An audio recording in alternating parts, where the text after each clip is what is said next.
Jersey City just released its annual water quality report, and our water nerds dug through it so you don't have to.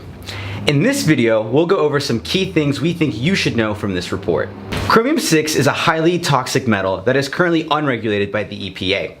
In recent years, Jersey City has had major problems with this dangerous contaminant. The 2017 water quality report for Jersey City found levels of chromium-6 as high as 88 parts per trillion. For a bit of perspective, this is 4 times higher than the concentration toxicologists have determined to have a negligible impact on cancer risk. Chromium-6 exposure is associated with lung, nasal, and sinus cancers.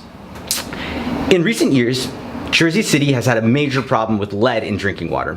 According to the report, 10% of taps sampled had 6.69 parts per billion or higher. Keep in mind that the American Academy of Pediatrics say that there is no safe level of lead for children.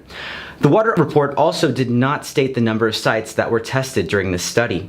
This means that these data may not be representative of the actual scope of the lead problem in Jersey City. Lead enters tap water through old lead service pipes and lead-containing plumbing.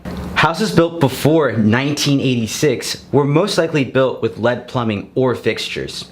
Jersey City offers free lead testing, and we recommend that all residents take advantage of this program. The Jersey City Water Quality Report included test data on 6 perfluorinated compounds, which were detected by the Passaic Valley Water Commission.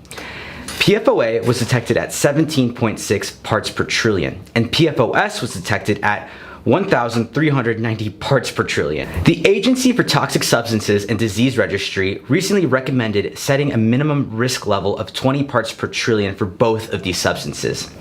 These data are preliminary, and the effects to human health are still unknown. This category of chemicals are emerging contaminants, which means they are thought to pose a potential threat to human health and the environment, but haven't yet been regulated.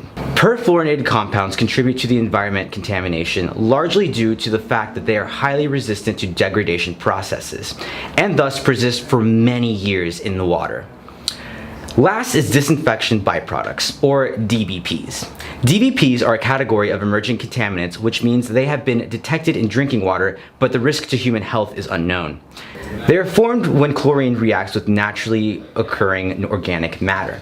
The average concentration for a class of DBPs called trihalomethanes was 55.66 parts per billion, but concentrations were detected as high as 83.46 parts per billion, which exceeds EPA's maximum contaminant level of 80 parts per billion.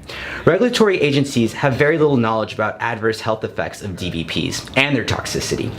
EPA has stated that they have been linked to an increased risk of bladder cancer, as well as kidney, liver, and central nervous system problems. It is important to note that only a handful of contaminants are required to be included in annual consumer confidence reports, and that there are hundreds of potentially harmful, unregulated contaminants that aren't accounted for.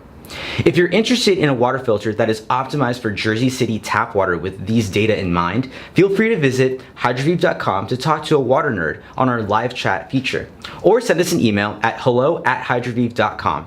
Thank you for watching, and we'll see you next time.